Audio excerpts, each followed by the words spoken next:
competitivo, federal, diversificado, gran contribuyente y generador de empleos. Así se ve el sector de agronegocios argentino a través de la lupa de los números. Sin embargo, es mucho más que eso.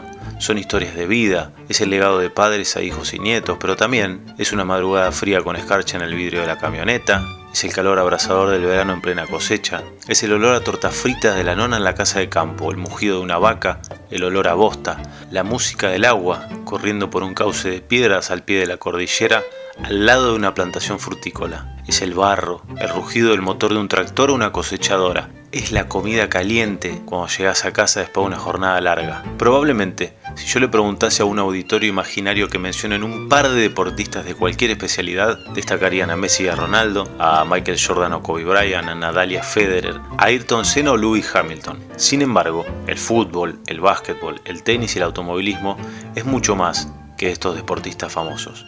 De igual manera, los agronegocios son mucho más que soja, maíz, trigo o carne y leche. Hablamos de un sector, el de agronegocios, que se motoriza con el trabajo en la producción de hortalizas y frutas, pero también biocombustibles, biofertilizantes, bioenergía y bioplásticos, por citar algunos negocios. Este podcast, desde el lote Productores de Alimentos en Primera Persona, es un espacio para contar esas historias de las pymes argentinas de campo, de las familias que son sinónimo de trabajo que movilizan pequeños pueblos y ciudades en todo el país. Mate o café de por medio, en este espacio vamos a conocer de primera mano esas historias de vidas detrás de los que muchos consideran oligarcas y los que para mí, en un juego de palabras, podrían llamarse oli no tan garcas.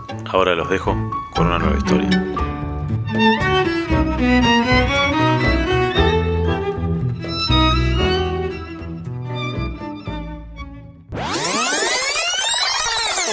Las abejas son un eje fundamental de la biodiversidad. No hay diferencia genética entre una obrera y una reina. En el caso de recibir miel y polen, esa larva se va a transformar en 21 días en una abeja obrera perfecta. En cambio, si esa misma larva recibe gelea real, ese individuo va a ser una abeja reina perfecta. Es una actividad que no tiene muchas barreras de entrada. También es difícil alcanzar, una cierta economía de escala que te permita crecer. Tengamos en cuenta un factor positivo de las picaduras. Hay una rama de la medicina que es la apiterapia del veneno de la abeja para tratar dolencias. También podemos inferir que las picaduras ocasionales de las abejas, lejos de afectarnos, estimulan nuestro sistema inmunológico. Y en esta época de pandemia, yo no voy a decir que la picadura de la abeja nos hace resistentes al coronavirus, ni mucho menos, pero sí que mantienen entrenado nuestro sistema inmunológico. Indefectiblemente una abeja obrera que pica pierde sus vísceras, o sea que muere. Así como el de la obrera es como un arpón que queda retenido y clavado en la piel, en el caso de la reina el aguijón es totalmente liso. Puede picar infinidad de veces y no muere. En realidad, la colmena es una perfecta dictadura del proletariado. Las que mandan en la colmena son exclusivamente las obreras. Bueno, Argentina es un país muy relevante a nivel apícola en todo el mundo. No tan relevante como hace 20 años. Voy a decir algo que es controvertido. Para mí el glifosato es muy útil, porque yo de hecho lo uso en mis propios apiarios. Yo no voy a caer en la simplificación absurda de decir no, la culpa la tiene la soja, porque creo que en realidad el problema es la debacle de la ganadería. El mundo hoy es muy amplio, muy diverso. Hay países que están buscando técnicos de primer nivel y yo pienso que lamentablemente Argentina es un país que expulsa a su mejor gente.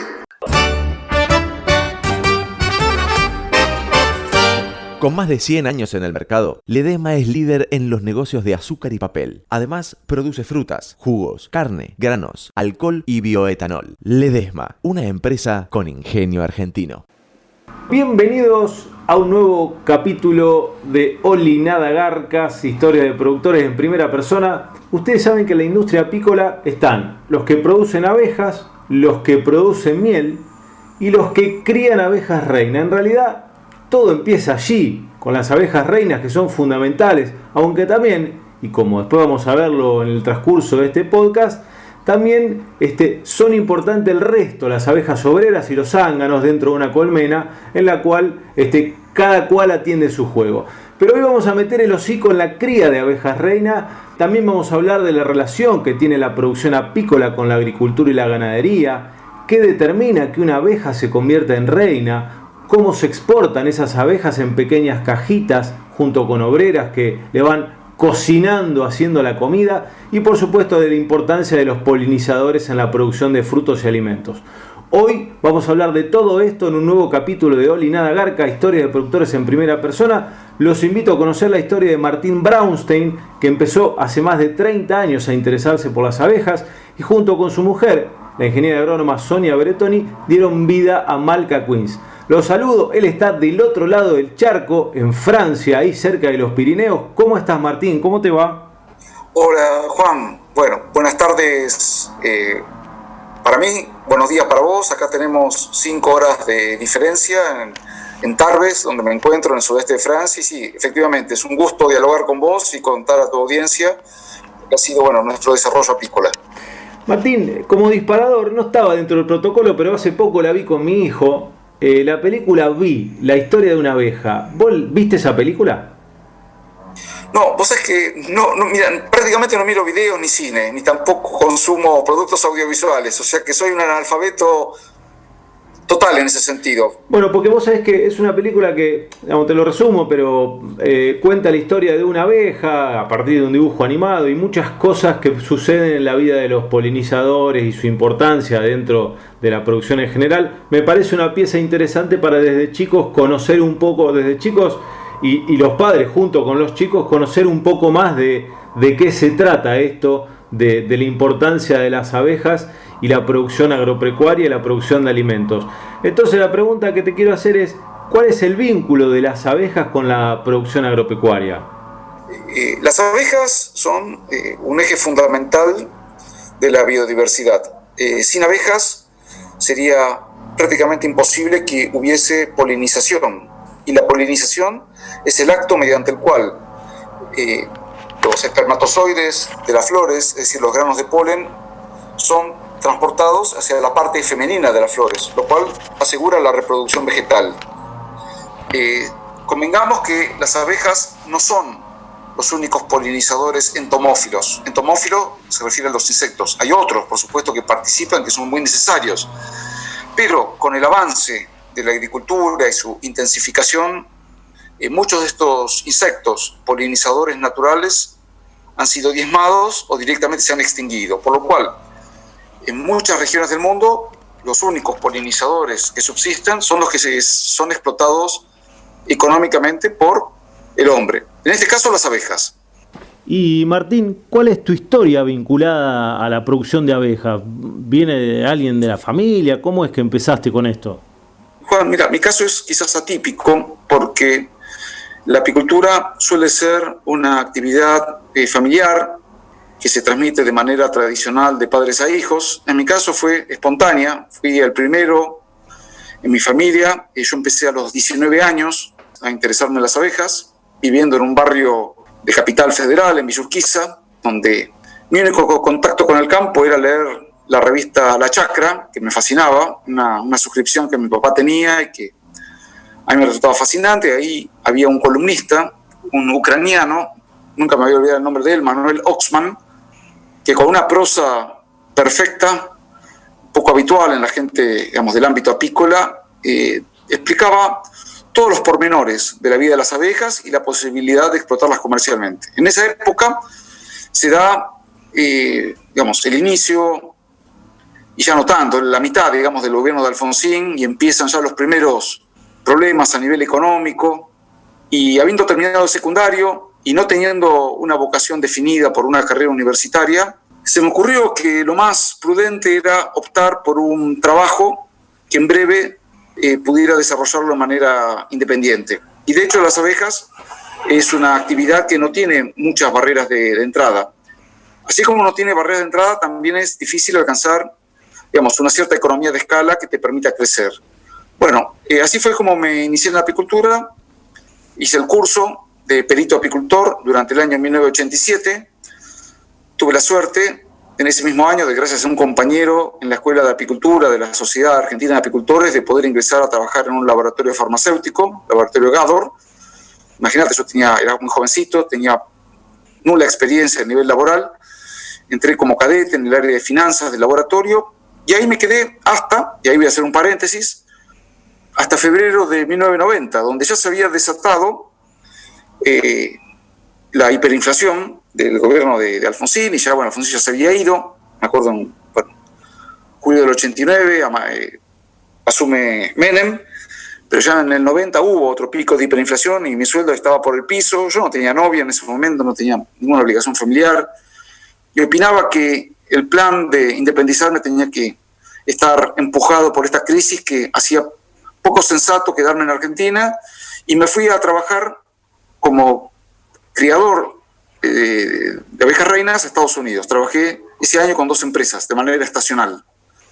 Me fui en febrero del 90 y regresé en agosto, después de haber recorrido un poco Europa. Si bien algo contabas recién, me interesa qué pensabas o qué te imaginabas o qué te acordás de cuando eras chico del campo. Digamos, nacido en Villa Urquiza, por ahí uno puede pensar que tenías, como vos decías hace un rato, poco contacto, pero ¿hay algo o hay algún vínculo que te haya acercado o algo que te acuerdes que te haya acercado más allá de lo que contabas recién? Sí, Juan, mira, yo recuerdo perfectamente cuando tenía 12, 13 años. Ahí, recién cuando yo tenía esa edad, mi papá pudo comprar su primer auto, te hablo del año 1980, y una de las excursiones preferidas que teníamos era ir al Tigre, al Delta, y me acuerdo del camping del Automóvil Club Argentino, y ahí en la vecindad del ACA había colmenas, y la verdad que me fascinaba ver las abejas. Era algo, no sé, como una conexión con lo más primitivo de la vida sobre la Tierra, porque yo tenía claro que las abejas existían mucho antes que el ser humano y que probablemente en caso de una hecatombe no vayan a sobrevivir. Entonces siempre las observé con atención. ¿Y cómo es eso de criar abejas reina? ¿Por qué es importante? ¿Cómo se hace? ¿Cómo son los tiempos? Digamos, por ahí sin irnos en la cuestión demasiado técnica, pero para aquel que, bueno, común, digamos, ciudadano de a pie, conozca un poco más de qué se trata. La crianza de reinas la hacen las abejas desde manera inmemorial, es decir, hace millones de años. Nosotros como apicultores, como criadores, simplemente lo que hacemos es copiar los procedimientos que las abejas realizan naturalmente y asimismo intensificarlos, hacerlos más secuenciados para que tengan mayor productividad. O sea, espero no decepcionar a los oyentes, pero las que nos enseñan la crianza de reinas son las propias abejas. No hay diferencia genética entre una obrera y una reina. De hecho, ambas son hembras perfectas en cada uno de sus desarrollos evolutivos. Lo que diferencia a que una abeja sea obrera o reina es cuando de un huevo que es indiferenciado, un huevo de hembra, nace, eclosiona, luego de haber sido puesto por una reina 3 días antes, recibe alimentación específica. En el caso de recibir miel y polen, esa larva se va a transformar en 21 días en una abeja obrera perfecta. En cambio, si esa misma larva recibe gelea real por parte de las obreras que la alimentan, ese individuo va a ser, luego de 15 días, una abeja reina perfecta. La diferencia es que la reina tiene todo el aparato reproductivo desarrollado, por lo cual su abdomen es mucho más amplio y visible, es reconocible. Si uno pone a la par una reina y una obrera, es inconfundible. La reina es mucho más grande y la obrera es más pequeña, pero tiene otras adaptaciones que la hacen perfecta. Por ejemplo, la posibilidad de tener un buche para acumular el néctar que recolectan las flores, como asimismo 2 cestillas, 2 canastos que están en las patas traseras, donde se almacenan sendas pelotas de polen, que es el alimento proteico que nutre a las abejas. Ahí está más o menos planteada la diferencia entre obrera y reina. Y faltaría el zángano, obviamente. El zángano es el macho, es el individuo masculino reproductivo que aparece en la colmena solamente de manera estacional, especialmente durante primavera y verano. Una reina se aparea con muchos individuos masculinos. En promedio se estima unos 17. Y para eso se necesitan zánganos. ¿Cuánto tiempo vive una abeja? Bueno, vamos a dividir según la casta. Una reina debería poder vivir de manera productiva, es decir, satisfaciendo las necesidades económicas y productivas de un apicultor, 2 años. En tanto que la vida de una obrera difiere, si nace en otoño-invierno, las actividades de mantenimiento son muy mínimas, por lo cual la durabilidad de la abeja es muy prolongada, puede vivir entre 3, 4, quizás 5 meses. En cambio, si una abeja obrera nace durante el periodo primavera-verano, el desgaste por las actividades que son incesantes, desde la alimentación de las futuras crías, la construcción de panales con cera, la recolección de agua, néctar, polen, producen un desgaste que significa que esa vida se acorta a entre 35 y 45 días. De todas maneras, tengamos en cuenta que en una colmena, así como hay abejas que se mueren todos los días, hay abejas que nacen todos los días para reponer a las que van muriendo. Y una cosa bastante habitual que la gente yo quisiera transmitirle para que no se inquiete, es cuando ve abejas en una pileta, en un charco, ahogadas o en proceso de ahogarse. En realidad no hay que hacer nada, hay que dejarlas que se mueran, porque es la última actividad que hace la abeja antes de morirse, que es recolectar agua. Es la última tarea que se le destina a las abejas más ancianas. Y es natural que en uno de los últimos viajes, cuando la abeja ya está exhausta, que se muera en un charco o en una pileta. Es simplemente su ciclo natural que culmina en un viaje de recolección de agua. Tocaste un tema, digamos, doméstico, y quiero introducirte en otro que tiene que ver con el temor a ser picado por una abeja, y el otro es si cuando te pican, bueno, pierde el aguijón y mueren. ¿Cómo es eso? ¿Es mito o realidad? ¿Qué parte es cierta? ¿Cómo hay que manejarlo? Bueno, en cuanto a las picaduras, vamos a convenir que no es una situación agradable que te pique una abeja. Es un dolor como si te quemaras levemente. No es para volverse loco, pero es la parte quizás menos grata del trabajo nuestro.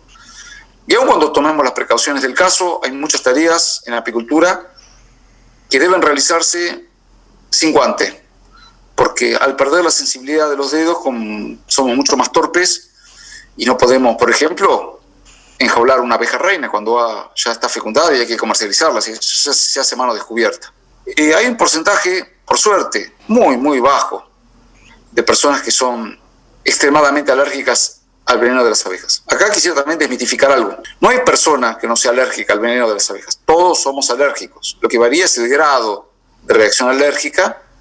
E insisto, son muy, muy pocos los casos de personas que deben tomar recaudos a nivel de medicación, etc.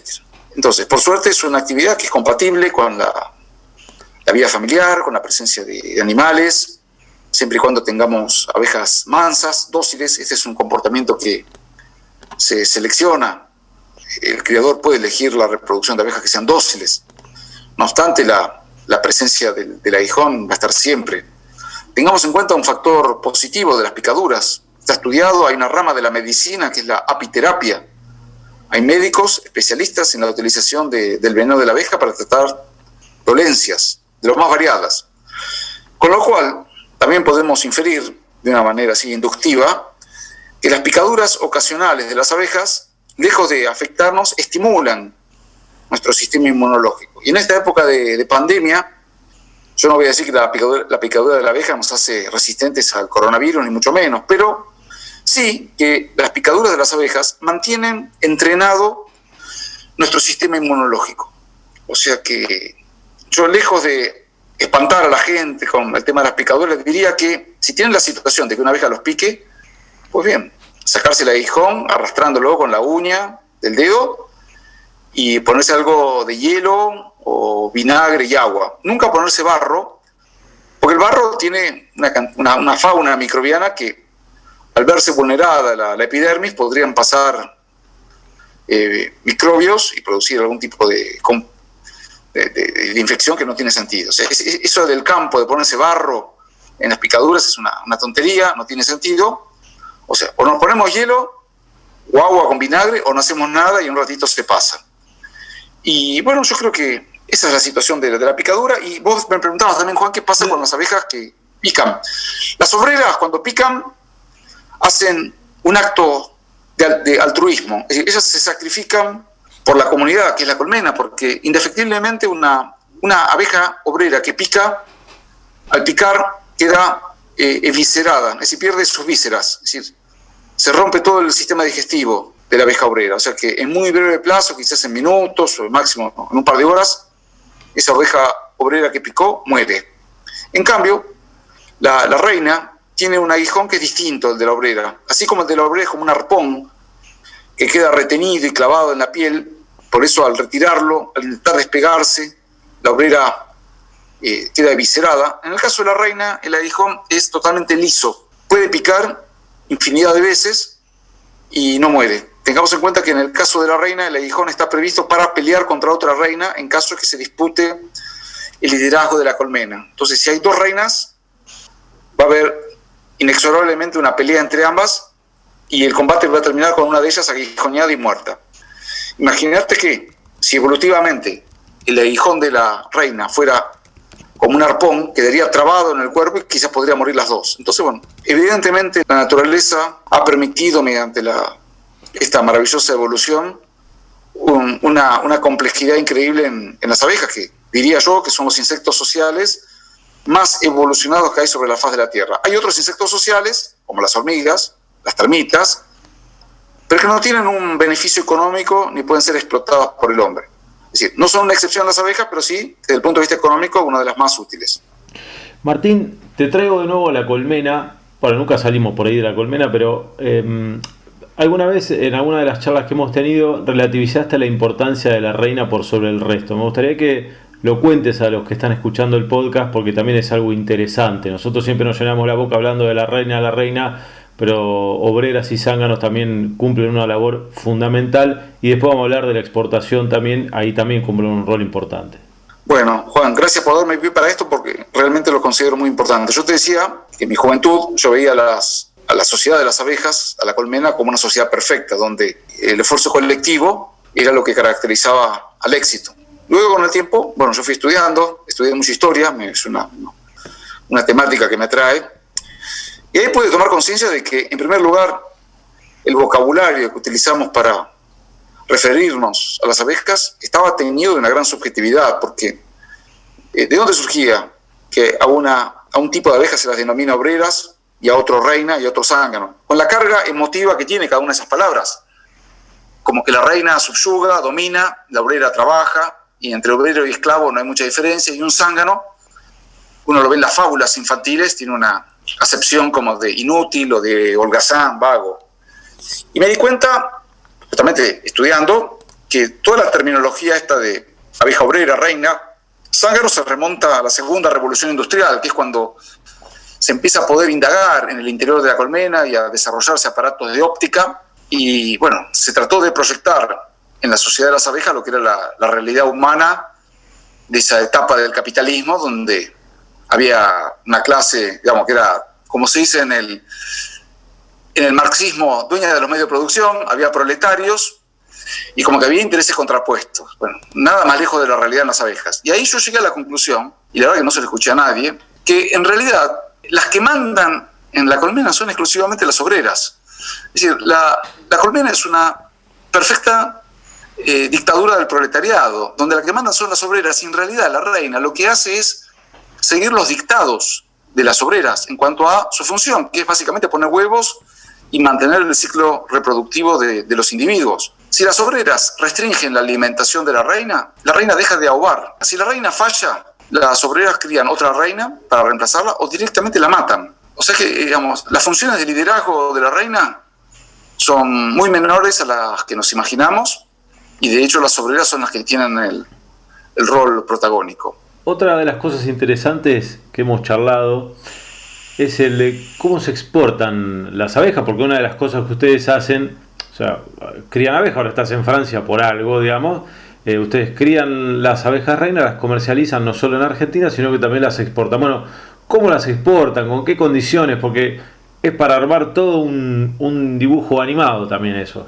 Desde luego, Juan, nosotros con Sonia empezamos a realizar las exportaciones hace 21 años, en 1999. Ese fue nuestro primer año de exportación. Hicimos 2 embarques justamente a Francia, donde yo estoy ahora.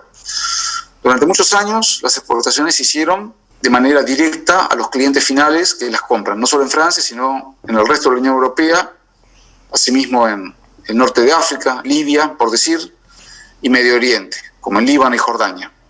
Lo que ha sucedido en estos 21 años es que ha habido un grado de mucha mayor complejidad a nivel de la cuestión sanitaria. Así como se ha globalizado el comercio, también se ha globalizado la difusión de ciertas plagas parasitarias que han significado requisitos de certificación mucho más estrictos, como así también cumplimiento de obligaciones a la llegada de las abejas luego de la importación. Y es por ese motivo que este es mi segundo año en Francia, coincidente con la temporada de exportación de Argentina. La exportación que vos me preguntás se realiza por vía aérea, exclusivamente, en cajas ventiladas, que van en la bodega del avión como si fuera un perro, un gato, un caballo de polo. Hasta te diría que es más sencillo exportar abejas que mamíferos, porque las abejas, cada reina va acompañada por un séquito de entre 8 y 10 abejas obreras. Recordemos que las abejas son insectos sociales, la reina no se puede alimentar por sí sola. En otras palabras, la reina necesita que las abejas obreras la alimenten como jalea real durante el viaje. Entonces, cada conjunto compuesto por reina y 8 a 10 abejas obreras va en una jaulita de plástico pequeñita. Y bueno, en un embarque típico tratamos de enviar no menos de 500 reinas. Y Martín, ¿dónde está Argentina en el mapa apícola mundial? ¿Dónde estamos parados? ¿Cómo se ha evolucionado? ¿Si estamos mejor? ¿Si estamos peor? Bueno, Argentina es un país muy relevante a nivel apícola en todo el mundo. No tan relevante como hace 20 años, cuando yo estaba haciendo mis primeras armas en la apicultura. Claramente ha habido un retroceso significativo en la importancia argentina, que tiene que ver con la disminución de las praderas y con el auge de la agricultura intensiva. Yo no voy a caer en la simplificación absurda de decir, no, la culpa la tiene la soja. No. Es cierto que la soja se ha expandido, que desde el año 1996 hasta la fecha, cuando surgió el primer evento transgénico, se ha expandido por buena parte del país. Pero yo, insisto, no voy a caer en la simplificación de decir que la culpa la tiene la soja, porque creo que en realidad el problema es la debacle de la ganadería.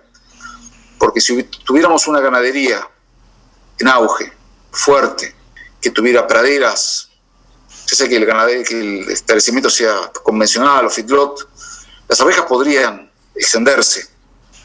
Pero la realidad es que en los últimos años los gobiernos que tenemos han sido anticampo, claramente, y muchos productores han sido acorralados y han tenido que optar por la soja como única vía de escape. La apicultura es próspera en muchos países donde la agricultura es intensiva, y por caso te puedo decir Nueva Zelanda. Yo estuve un mes recorriéndola en el 2007 y si existe una agricultura intensiva es la de Nueva Zelanda. Está bien, tiene una industria láctea, praderas que son totalmente distintas a las de Argentina, ¿no? Las vacas comen pasto más que grano, es una diferencia importante, pero la apicultura en Nueva Zelanda en los últimos 20 años se ha triplicado la cantidad de colmenas, sin tanto que en Argentina la cantidad de colmenas en 20 años se ha achicado por lo menos en un 40-50%. Entonces sí, somos productores de miel, exportamos, tenemos grandes asignaturas pendientes como apicultores, y es que en otros países el apicultor puede percibir un ingreso debido al alquiler de las colmenas para la polinización de cultivos, lo cual repercute en mucha mayor productividad. Y si bien tenemos una industria frutícola importante en el Valle Río Negro, en Neuquén, Mendoza, pero son también producciones regionales muy golpeadas, con atraso cambiario, impuestos que son descomunales. Entonces yo a veces veo que los fruticultores no tienen el resto económico que sí tienen en Chile, donde vos ves una apicultura competitiva, donde Chile, que es un país con mucha menos colmenas que la Argentina, yo diría entre la tercera y la cuarta parte, el eje productivo de la apicultura chilena es la polinización de paltos. La palta Hass que se produce en Chile se exporta a todo el mundo, y eso es gracias a una apicultura que es exitosa, luego de lo cual sí, por supuesto, se produce miel un poco, pero luego de haber polinizado una sucesión importante de cultivos, como las almendras, como dije, los paltos y fruta fina. En Argentina eso no existe, es mínimo. Se puede llegar a polinizar algo de arándanos, algún cultivo, pero generalmente son los apicultores, paradójicamente, los que le pagan al fruticultor por poner las colmenas. Esto es una tara del sector apícola que no valora su esfuerzo. Nunca el apicultor debe pagar por poner las colmenas, al contrario, le deben pagar a él por poner las colmenas por su contribución a la biodiversidad. Esto es lo que en economía se llama una externalidad, es decir, todo un beneficio que se produce sin la justa y debida retribución. Entonces, sí, la apicultura se ha achicado y hoy lo que se ve es una apicultura mucho menos profesional, donde ha habido un cambio demográfico, de haber apicultores profesionales que vivían solamente de la apicultura, para lo cual se necesitaba hace 20 años entre 500 y 1000 colmenas según la zona y el nivel productivo. Ha habido mucho abandono de la actividad y hoy te encontrás con un nuevo segmento y apicultores a tiempo parcial que tienen una actividad principal, son empleados de algo, o tienen un trabajo, o son, no sé, docentes, y durante los fines de semana atienden, como pueden, no alcanza con los fines de semana, entre 150 y 200 colmenas como mucho, y bueno, esa es la nueva apicultura que tenemos de, te dirías, unos 10, 12 años. Bueno, la apicultura evidentemente está en esas condiciones, se produce menos miel, y igual la Argentina sigue siendo importante. ¿Y te entusiasma algo? No sé si estás más o menos al tanto desde hace unos años el uso de cultivos de servicio, más cultivos de cobertura. ¿Eso crees que puede beneficiar un poco o compensar, si querés, el crecimiento inicial y durante 2 décadas de muchísima soja y más uso de productos fitosanitarios? Bueno, ahora hay como un reverdecer, para usar una palabra, en el uso de más cultivos de cobertura, cultivos de servicio, y tratar de reducir un poco el uso de fitosanitarios. ¿Crees que esto podría favorecer un poco a la apicultura o por ahí no son especies que lo favorezcan? Juan, creo que hay varias respuestas porque son varios temas los que planteaste. Primero, yo pienso que no está en el interés de ninguna empresa que fabrica agroquímicos de destruir a las abejas.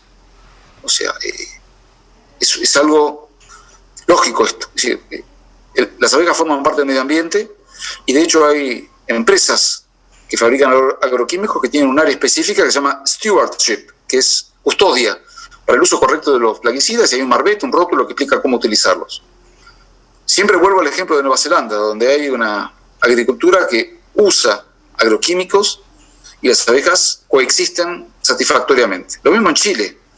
A los paltos y a todos los cultivos que se polinizan se les da con todo. Obviamente, si el agricultor o el aplicador no toman las medidas que corresponden, se van a morir las abejas. Pero no es que hay una secuencia inevitable de uso de agroquímicos y mortandad de abejas. A veces los apicultores no pueden entrar a los campos porque justamente llovió, se va a hacer la aplicación y es imposible acceder para trasladarlas o taparlas. Bueno, ese es otro problema, pero no mezclemos las cosas. Después hay intentos en algunos municipios de dejar las banquinas sin cultivar para que las abejas puedan comer algo. Obviamente ayuda, pero eso es una gota en el océano. No se puede sostener una apicultura productiva solamente con eso. Es decir, la apicultura como actividad jovista, como pasatiempo, se puede hacer muy fácilmente en el fondo de una casa, inclusive en el conurbano bonaerense.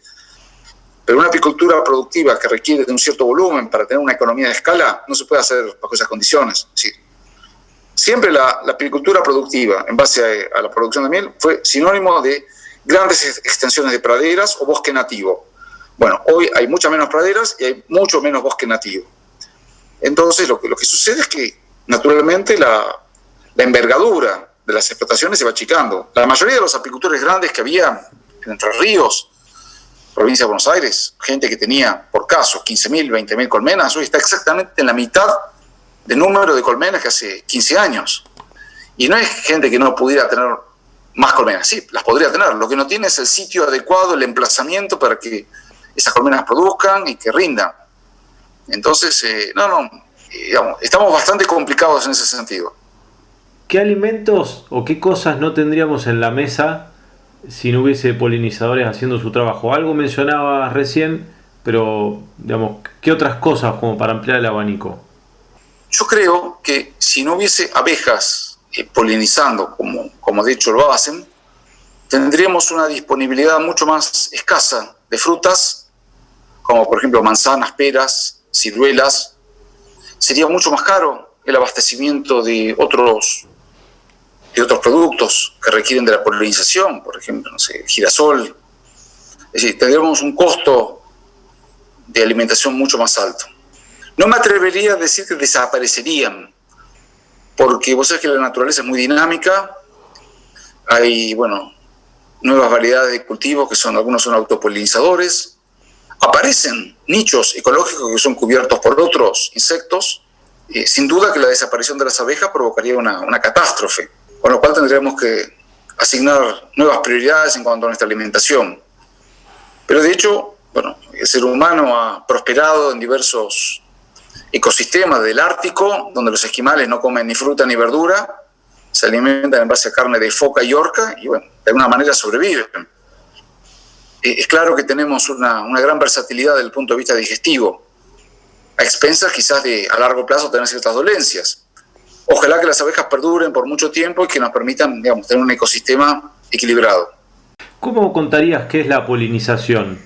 La polinización es el acto que realiza el viento o un insecto de transferir el polen, que es la célula sexual masculina o el espermatozoide de las flores, de la parte masculina hasta la parte femenina. Muchas veces esa transmisión del polen requiere un auxilio mecánico, que es la abeja. La abeja va a la flor por una recompensa, que es el néctar. De hecho, es muy interesante, porque desde el punto de vista evolutivo, para la flor no es necesario producir néctar, no tiene ningún beneficio marginal la flor por producir néctar, que es una sustancia azucarada que deriva de la savia de la planta.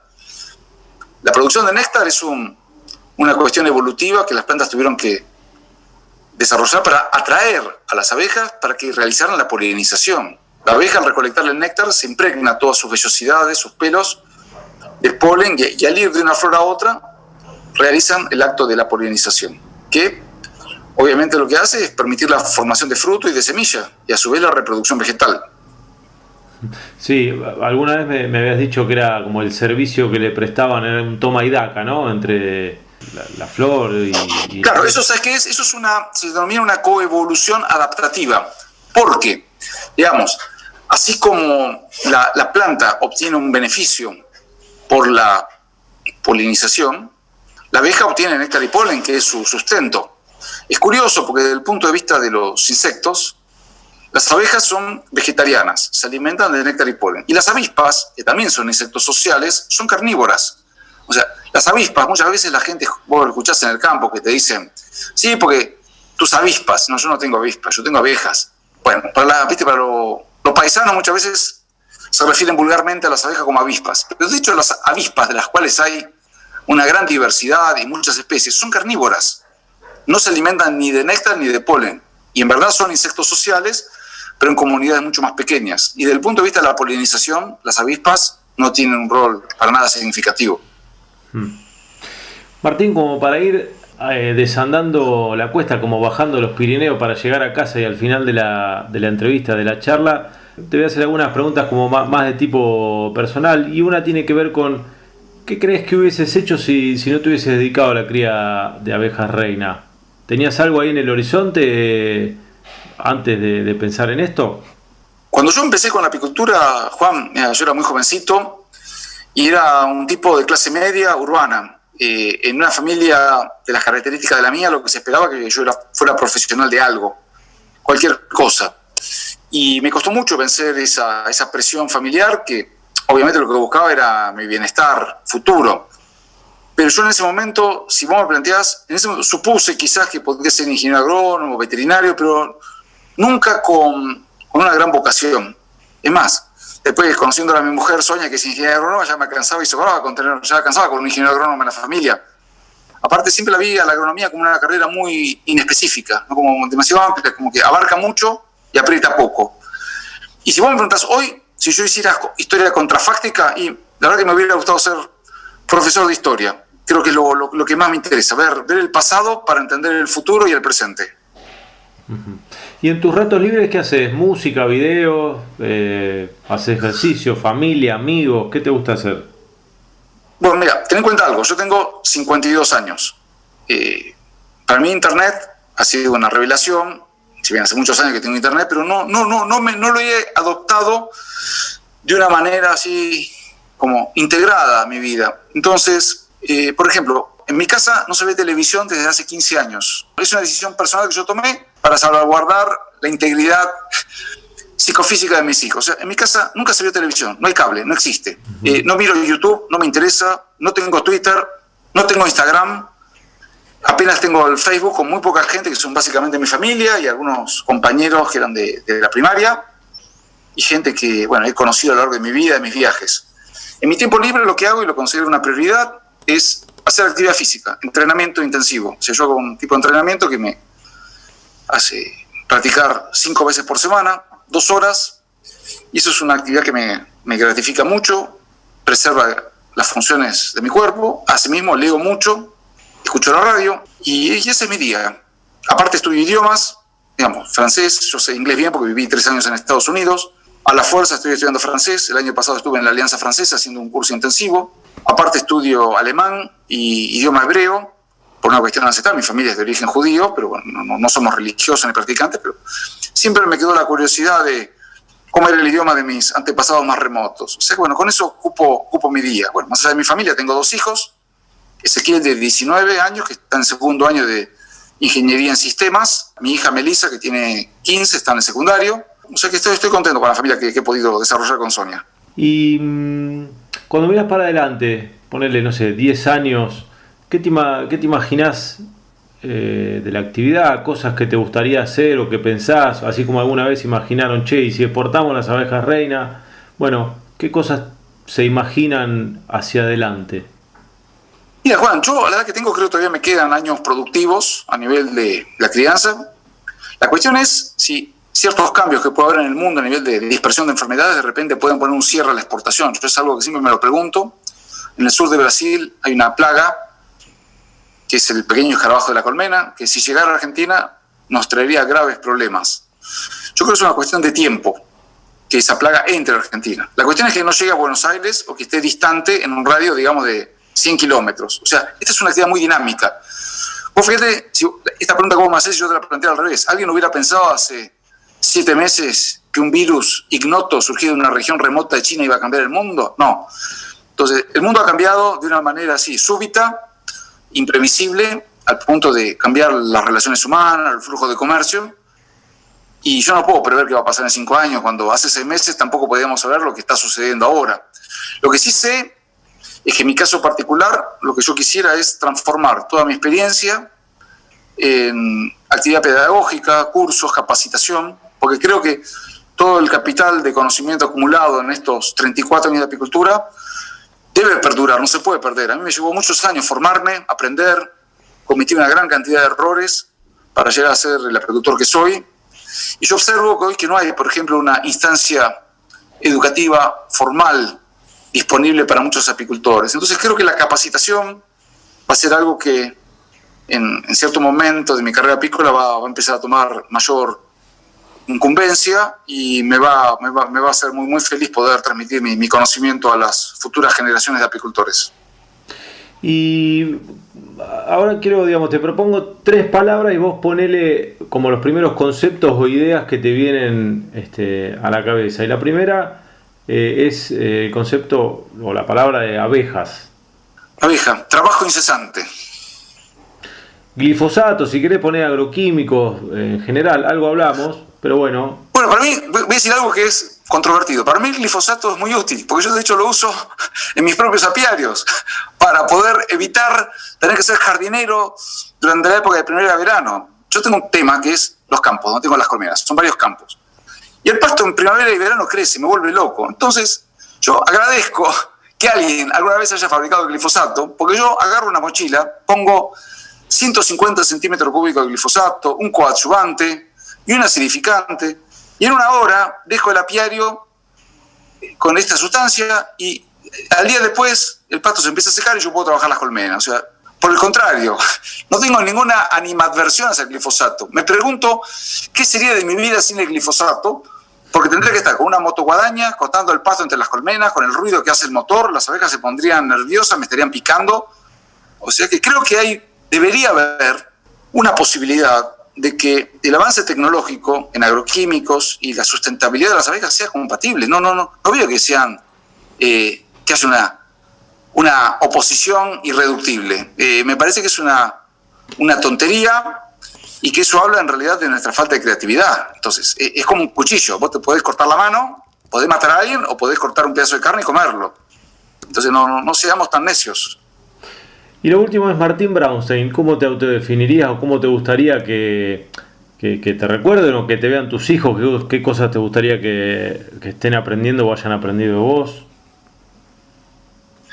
Mira, yo a mis hijos los aliento a que sean emprendedores, que corran riesgos, que se animen a tomar decisiones y que no busquen la seguridad. En el caso de mis hijos, yo tomé una decisión, pero desde hace muchos años, que ha sido disuadirlos de ser apicultores, a los dos. En el caso de Ezequiel, quiero aclararte que desde los 13 años, él durante todos los veranos me ha ayudado durante 2 meses, trabajando media jornada, no porque a mí me hiciera falta tener mano de obra, porque de hecho la tengo, sino porque me parecía importante que un jovencito, un adolescente, supiera cómo se generan los recursos y lo que es las relaciones humanas, el trato con el personal, las dificultades, lo que hay que transpirar durante el verano para producir lo que luego sirve para vivir en el invierno.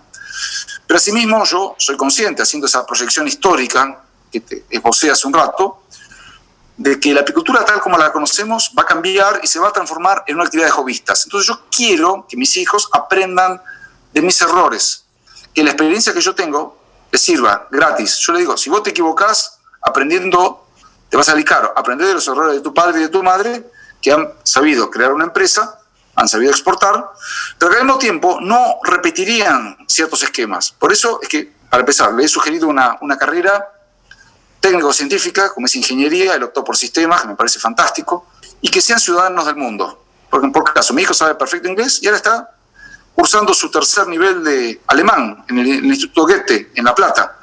Lo cual, fíjate, para un ingeniero es importante, saber alemán te abre puertas. En el caso de mi hija, también, ella tiene claro que tiene un talento artístico notable para el dibujo y la pintura, pero lo va a utilizar como algo, digamos, una faceta de su vida. Ella tiene claro que tiene que hacer una carrera técnico-científica. Esto no es una orden, un mandato. Si quisiera, podría hacer otra cosa. Entonces, el mundo hoy es muy amplio, muy diverso. Hay países que están buscando técnicos de primer nivel. Y yo pienso que, lamentablemente, Argentina es un país que expulsa a su mejor gente. Yo, en mi caso, lo que estoy diciendo a mis hijos es que hagan lo que puedan de la mejor manera posible en Argentina o en donde les cuadre. Hoy con las tecnologías te puedes comunicar fácilmente. Ese es el mensaje que yo les transmito a ellos. Y la última, fuera de protocolo, pero hablando de la familia, me parece que también es interesante, es qué cosas has aprendido junto con Sonia Beretoni, tu compañera, tus socias, bueno, ¿qué cosas has ido aprendiendo del trabajo con ella también? Mira, el trabajo en la familia, en la pareja, es bastante complicado. Una de las cosas que yo he aprendido es que cada uno debe tener su ámbito privado. Cuando uno está casado y al mismo tiempo realiza la actividad profesional laboral con la persona que es tu pareja, y que aparte esa actividad se realiza en tu mismo lugar de residencia, se crea un agobio, un cansancio. Es muy importante que las parejas que tienen actividades así, emprendimientos productivos y tienen la posibilidad de trabajar juntos, que al mismo tiempo tengan ámbitos privados de intereses diversos, para que todos puedan tener un desarrollo parejo y que tengan posibilidad de disfrutar otras cosas. En mi caso particular, Juan, bueno, vos has venido varias veces al establecimiento, está mi casa, está el galpón, es un lugar muy lindo, es un predio de 3 hectáreas, muy arbolado, pero yo cada vez que me levanto a la mañana lo que veo es trabajo. Es decir, no veo el ámbito bucólico de los árboles, de la planta, del sol. Yo me levanto y lo que veo son colmenas. Y es muy importante para una persona separar el ámbito laboral del ámbito privado. En esta situación eso no se dio. No es que yo reniego de eso, me siento una persona muy feliz, muy afortunada por todo lo que hemos conseguido, pero viéndolo para atrás, creo que sería muy útil, si yo hubiera podido, vivir en un lugar separado donde trabajo. Sí. Bueno, Martín, la verdad que te agradezco esta charla. Para mí ha sido muy nutritiva y creo que para los oyentes también lo es. Como cierre, me gustaría ya lo que es un clásico de este podcast, que es que elijas un tema musical para cerrar la entrevista. Que, no sé, algún tema que te lleve a algún lado, que te guste escuchar, que no sé si a veces se puede escuchar música cuando uno está laburando ahí con las abejas o no. Si no, en los viajes, ese viaje largo que te mandaste en Francia, si se podía escuchar algo. Bueno, lo que vos elijas va a quedar sonando en el cierre de la entrevista y hasta el final. Con mucho gusto elijo a la pieza musical que se denomina Uno, del compositor italiano minimalista Ludovico Einaudi. Excelente. La vamos a buscar y va a estar sonando como cierre de esta hermosa charla que hemos tenido. Bueno, Martín, muchísimas gracias y bueno, estamos en contacto. Bueno, el agradecido soy yo, Juan, por haberme dado la posibilidad de esta innovación, que es haber hecho mi primer Zoom en mi vida con vos. Como dije al principio, nunca había hecho un Zoom, y por la posibilidad de contar aspectos privados de la familia o del desarrollo personal que en una entrevista tradicional por radio, por televisión, obviamente no se puede hacer. O sea, que la gente vea, digamos, el trasfondo humano de un emprendimiento productivo. Muchísimas gracias, Martín. Hasta siempre, Juan. Hasta luego. Un beso a tu familia y un abrazo. Gracias.